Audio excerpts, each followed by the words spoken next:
আলাইকুম guys, welcome back to my daily blog. তো আজকে আমরা একটু ঘুরতে বার হয়েছি, আমরা তোমাদের দাদা আর আমি। তো তোমাদের একটা নতুন জায়গা দেখাবো,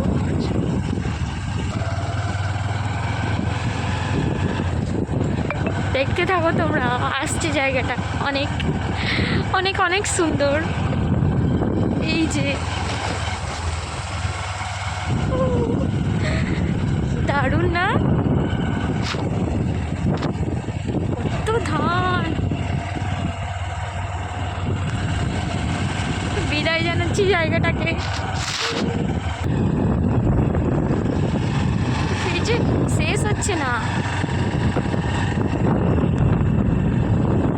খুব খুব খুব সুন্দর জায়গা।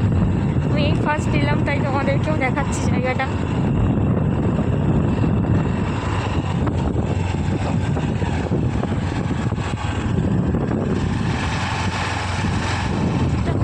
এই যে দুটো বন্ধু ওখানে দাঁড়িয়ে আছে, আর এইখানে হচ্ছে কি কি বলে এইগুলোকে, শালুক ফুল, শাপলা ফুল, শাপলা। দারুণ না? তো আমি তো প্রথমে দেখে ভেবেছিলাম এগুলো পদ্ম ফুল গাইস। মনে হচ্ছে যেন গাড়িটা আমি চালাচ্ছি, তোমাদের দাদাভাই না।